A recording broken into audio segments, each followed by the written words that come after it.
बांग्लादेश की supreme court ने सरकारी नौकरियों में कोटा व्यवस्था में बदलाव कर स्वतंत्रता सेनानियों के बच्चों के लिए सरकारी नौकरियों में आरक्षण को घटा दिया है। अब तक यहां सरकारी नौकरियों में एक तिहाई नौकरियां 1971 के युद्ध में पाकिस्तान के खिलाफ लड़ने वाले स्वतंत्रता सेनानियों के परिजनों के लिए आरक्षित थीं, लेकिन सुप्रीम कोर्ट ने अब इसे घटाकर 5% कर दिया है।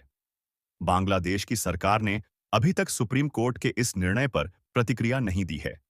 बीते कुछ दिनों से यहां के विश्वविद्यालयों के हजारों छात्र सरकारी नौकरियों में कोटा प्रणाली के खिलाफ आंदोलन कर रहे हैं। शुक्रवार को विरोध प्रदर्शन हिंसक होने के बाद विपक्ष के कई नेताओं को भी हिरासत में लिए जाने की खबरें हैं। 7 करोड़ की आबादी वाले बांग्लादेश के लिए सड़कों पर हो रहे विरोध प्रदर्शन कोई नई बात नहीं है, लेकिन हालिया विरोध प्रदर्शनों को अब तक का सबसे खराब प्रदर्शन बताया जा रहा है। प्रदर्शन के दौरान हुई हिंसा में अब तक 100 से अधिक लोग मारे गए हैं। सिर्फ शुक्रवार को 50 से अधिक लोगों की मौत हुई है। हालात बिगड़ते देख सरकार ने पूरे देश में इंटरनेट बंद कर दिया है और फोन सेवाओं पर प्रतिबंध लगा दिया है। विश्वविद्यालय के परिसरों में शुरू हुआ शांतिपूर्ण विरोध प्रदर्शन अब देशव्यापी अशांति में बदल गया है। बांग्लादेश में पब्लिक सेक्टर की एक तिहाई नौकरियां साल 1971 में पाकिस्तान से आजादी के लिए लड़ने वाले लोगों के बच्चों के लिए आरक्षित हैं। छात्रों का तर्क है कि यह प्रणाली भेदभावपूर्ण है। छात्र योग्यता के आधार पर भर्ती की मांग कर रहे हैं।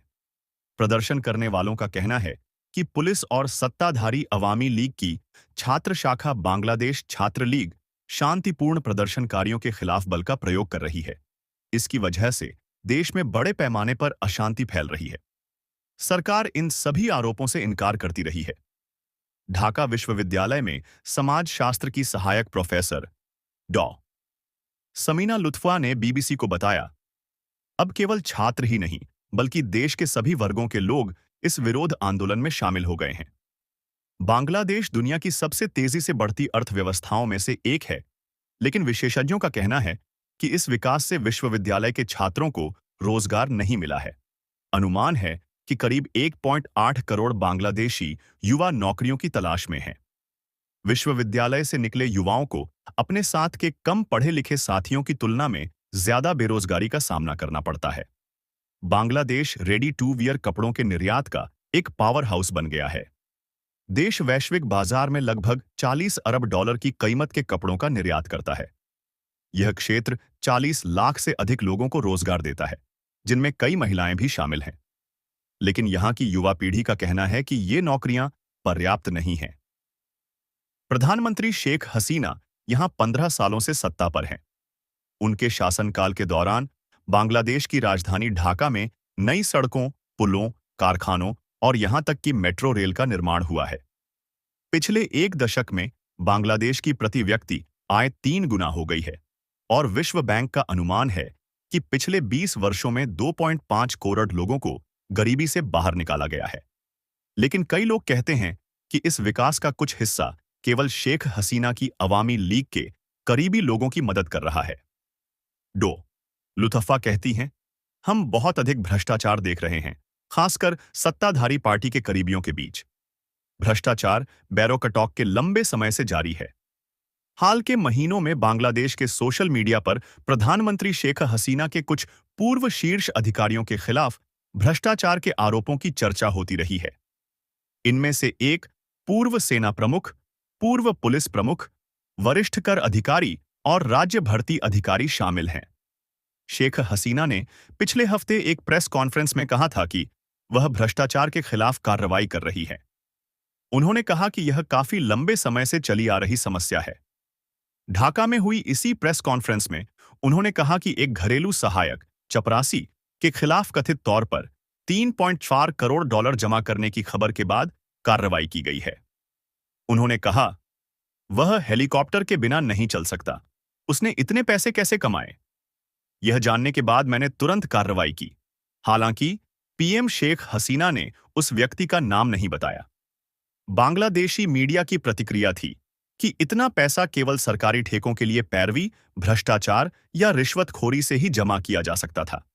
बांग्लादेश में भ्रष्टाचार विरोधी आयोग ने शेख हसीना के सहयोगी और पूर्व पुलिस प्रमुख बेनजीर अहमद के खिलाफ कथित तौर पर अवैध तरीकों से लाखों डॉलर इकट्ठा करने के मामले में जांच शुरू की है। हालांकि बेनजीर ने आरोपों से इनकार किया है। यह खबर देश के आम लोगों तक भी पहुंची, जो पहले ही महंगाई से परेशान हैं। भ्रष्टाचार के आरोपों के अलावा कई मानवाधिकार कार्यकर्ताओं का कहना है कि पिछले 15 वर्षों में लोकतांत्रिक गतिविधि के लिए यहां जगह कम होती गई है।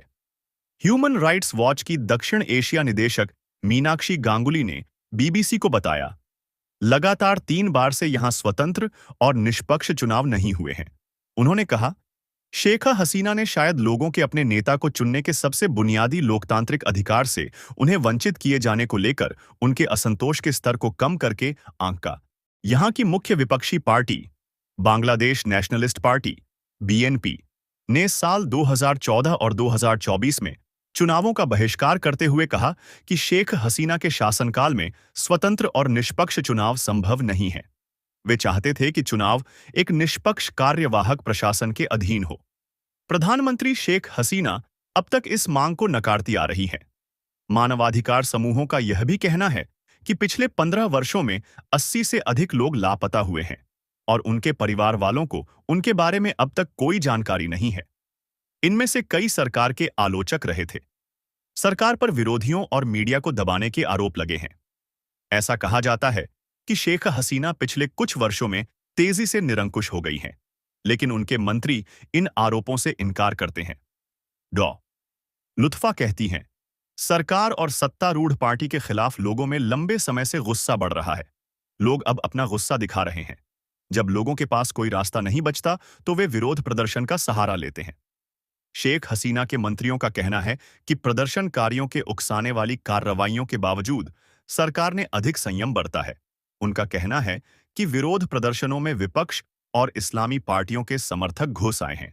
सरकार का कहना है कि हिंसा की शुरुआत इन्होंने ही की है। कानून मंत्री अनीसुल हक्कर ने कहा कि सरकार मुद्दों पर चर्चा के लिए तैयार है। सप्ताह की शुरुआत में उन्होंने बीबीसी से कहा था, सरकार छात्र प्रदर्शनकारियों तक पहुंच रही है। जब कोई उचित तर्क होता है तो हम सुनने को तैयार होते हैं। जनवरी 2009 के बाद से बीते सप्ताह का छात्रों का विरोध प्रदर्शन पीएम शेख हसीना के सामने शायद अब तक की सबसे बड़ी चुनौती है। इस मुश्किल का समाधान कैसे किया जाएगा, यह इस बात पर निर्भर करेगा कि वह मौजूदा स्थिति से कैसे निपटती है, और सबसे महत्वपूर्ण बात यह है कि वह जनता में बढ़ रहे गुस्से को